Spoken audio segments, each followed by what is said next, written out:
नमस्कार साथियों, मेरा नाम है विकास और मैं स्वागत करता हूं साथी आपका VK9 क्लासेस के YouTube चैनल पे।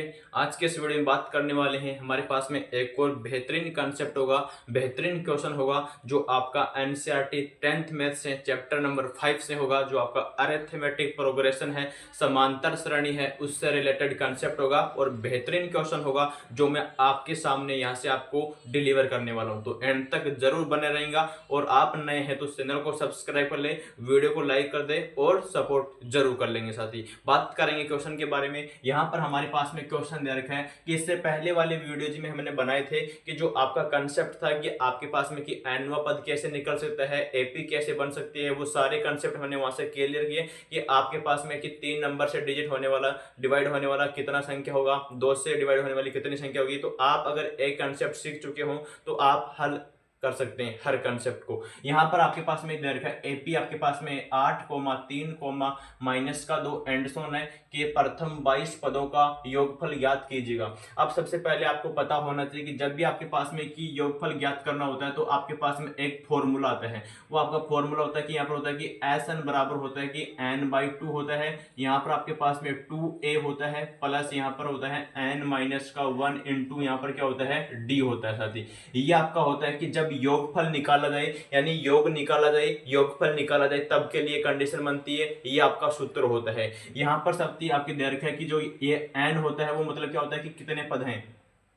तो यहाँ पर दे रखा है प्रथम 22 पदों का योगफल निकालना है। तो यहाँ पर जो n का वैल्यू दे रखा है वो कितना दे रखा है, 22 दे रखा है। वो यहाँ पर आप लोग लिख सकते हैं। यहाँ पर n का वैल्यू आपको मिल चुका है। यहाँ पर ये a होता है, वो AP का पहला पद होता है। तो ये AP का यहाँ पर पहला पद यानी प्रथम पद होता है। वो यहाँ पर आपके सामने कितना है, 8 दे रखा है। तो यहाँ पर 8 लिख सकते हैं आप। इसके बाद में आपके पास में इसमें और क्या दे रखा है, D यानी क्या होता है, सारवंतर होता है। सारवंतर कैसे निकलता है कि आप दूसरे पद में से पहला पद माइनस करते हैं। तो यहाँ पर आएगा 3 आएगा, दूसरा पद माइनस करना होगा आपको 8 यहाँ पे से। तो यहाँ पर आपके सामने कितना आएगा, इसके सामने आपको बन जाएगा कि डी का वैल्यू आपके पास में माइनस का 5 आ जाएगा। तो ये डी का वैल्यू आपके सामने बन गया है, ये आपके सामने ए का वैल्यू बन गया है, ये आपके सामने एन का वैल्यू बन गया। अब जो आपको पूछा गया वो आप लोग यहाँ से निकाल सकते हैं। तो एस यहाँ पर कितने पदों का योगफल है, 22 पदों का योगफल है, वो यहाँ पर लिखेंगे। यहाँ पर एन का मान यहाँ पे दे रखा है आपको 22 दे रखा है, तो 22 लिखो, बट्टे में 2 लगा दीजिएगा। यहाँ पर आएगा कि 2 इंटू में ए का वैल्यू यहाँ पर कितना दे रखा है, 8 दे रखा है, यहाँ पर लिख दो। प्लस का यहाँ पर क्या आएगा, एन का वैल्यू आपके सामने कितना दे रखा है, 22 दे रखा है, माइनस का 1 होगा और यहाँ पर डी का वैल्यू कितना आएगा, माइनस का 5 आएगा, यानी सारवंतर ऐसा आ जाएगा।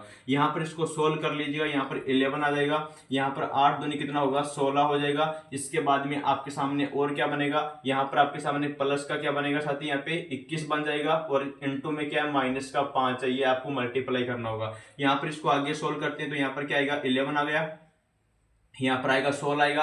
यहाँ पर 21 5 कितने होते हैं, 105 होते हैं, लेकिन ये माइनस का आएगा तो यहाँ पर आएगा 105 आ जाएगा, यहाँ पर लिख दिया। अब ये वाली छोटी संख्या है, ये वाली बड़ी संख्या, तो फिर से माइनस का आएगा। तो यहाँ पर आप लोग लिखेंगे कि 11 को आप लोग मल्टीप्लाई करेंगे किससे, यहाँ पर आएगा माइनस का 89 आएगा, तो माइनस का 89 लिखेंगे। इनको आप लोग मल्टीप्लाई करेंगे तो आपके सामने यहाँ पर कितना आएगा, माइनस का आएगा यहाँ पे 979 आ जाएगा। तो इस प्रकार से आपके सामने 979 आ गया। ये क्या हो चुका है कि प्रथम 22 पदों का योगफल हो चुका है। तो एस 22 का वैल्यू क्या मिल गया, माइनस के 979 मिल गया। साथ ही इस प्रकार से आप इन पर्सन का योग निकाल सकते हैं। तो उम्मीद करता हूं यह कंसेप्ट था आपको समझ में आया होगा, तो इस प्रकार से सॉल्व कर सकते हैं। थैंक यू, जय हिंद।